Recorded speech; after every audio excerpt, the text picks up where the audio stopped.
பிரியமானவர்களே, இயேசு கிறிஸ்துவின் நாமத்தில் உங்களை நான் வாழ்த்துகிறேன். இந்த நாள் எப்படி இருக்கிறவங்களுக்கு? காலையில இந்த காலை நேரத்துல ஆண்டவருக்குள்ள சந்தோஷமா இருக்கீங்களா? அது ஏதோ ஒரு பாரமா இருக்குது, ஒரு கஷ்டமா இருக்குது, எனக்கு முன்னால நிறைய சவால்கள் இருக்குது, இன்னைக்கு இதெல்லாம் எப்படி சமாளிக்க போறேன் அப்படின்லாம் நினைச்சு கலையை கொண்டு இருக்கிறீங்களா? ஒன்னும் பயப்படாதுங்க. இந்த காலை நேரத்துல ஆண்டவருடைய வசனம் என்ன சொல்லுது தெரியுமா உங்களுக்கு? 90ஆம் சங்கீதம் 14ஆம் வசனத்துல தேவ மனிதனாகிய மோசே என்ற ஒரு தேவ மனிதர், அவர் தேவனோடு முகமுகமாய் பேசுகிற அனுபவம் பெற்றிருந்தவர். அவர் ஒரு அனுபவத்தை சொல்றார் பாருங்க. நாங்கள் எங்கள் வாழ்நாள் எல்லாம் களிகூர்ந்து மகிழும்படி காலையில எங்களை உம்முடைய கிருபையால் திருப்தியாக்கும். ஆண்டவரே, இந்த காலை நேரத்துல உம்முடைய கிருபையினால் எங்களை திருப்தியாக்கினால் வாழ்நாள் முழுவதும் நாள் முழுவதும் நாங்கள் மகிழ்ந்திருப்போம் என்பதாய் சொல்லுகிறார். எனக்கு அன்பானவர்களே, இந்த மோசையை தான் ஆண்டவர் சீனாய் மலைக்கு வா, நீ மலை உச்சிக்கு வா, நான் உன்னோடு பேசணும்னு ஆண்டவர் சொல்லுகிறார். அதிகாலையில் எழும்பி ஆயத்தப்பட்டு விடியற் காலையில் தேவ சமூகத்தில் போய் நின்றார் என்று வேதம் சொல்லுகிறாரு. அப்ப அதிகாலை நேரம் நம்ம தேவ பிரசன்னத்துக்கு போகணும். அந்த காலை தோறும் அவருடைய கிருபை நமக்குள்ள ஒரு பெரிய களிகூறுதலை கொண்டு வரும். அதனால்தான் அதிகாலையில எழும்பி ஆண்டவருக்கு இந்த முதல் மணி நேரத்தை கொடுங்கள் என்று சொல்ல காரணம் அதுதான்.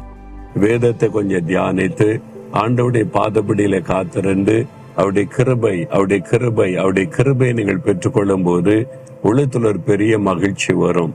இந்த சந்தோஷம் நாள் முழுவதும் உடைய வாழ்க்கையில நீடித்திருக்கும்.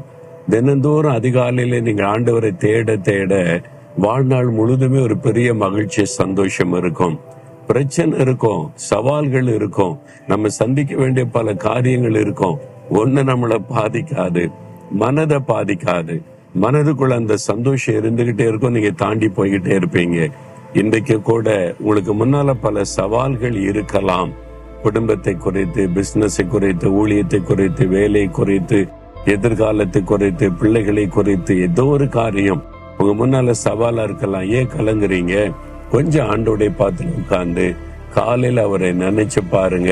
அவருடைய பிரசன்னம், அந்த கிருபை உங்களை உற்சாகப்படுத்துமா, நாள் முழுவதும் தாண்டி போயிடலாம்.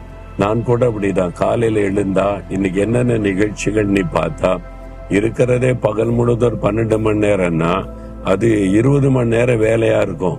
இவ்வளவு காரியத்தை எப்படி செய்ய போறோம், இதெல்லாம் எப்படி சந்திக்க போறோம், இதெல்லாம் எப்படி செய்து முடிக்க போறோம்னு பயமா இருக்கும். அந்த தேவ சமூகத்துல அப்படியே ஒரு மணி நேரம் காத்திருந்து ஜெபிச்சுட்டு வந்துட்டா ஒரு உள்ளத்துல சந்தோஷம் வரும் பாருங்க. அந்த நாளை முடிச்சு திரும்பி பார்த்தா எல்லாம் முடிச்சிருக்கும். ஆச்சரியமா இருக்கும், எப்படி இதை நான் செஞ்சு முடிச்சேன். அதுதான் தேவனுடைய பிரசன்னமும் அவருடைய கிருபையும். உங்க வாழ்க்கையில கூட ஒண்ணும் பயப்படாதுங்க. நல்ல ஆண்டோடைய பாத்துல காத்திருந்து ஸ்தோத்திரம் பண்ணி துதிச்சு அவருடைய கிருபையை நீங்க பெற்றுக்கொள்ளுங்க. நாள் முழுவதும் நீங்க ஈஸியா கடந்து போவீங்க. இந்த நாளின் இரவு நேரத்துல திரும்பி பாத்தீங்கன்னா எல்லாமே நேர்த்தியா முடிஞ்சிருக்கும்.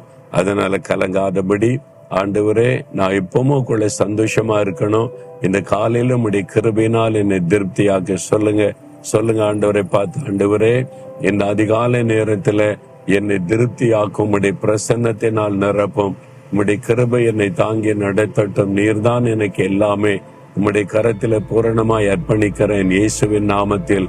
ஆமேன், ஆமேன்.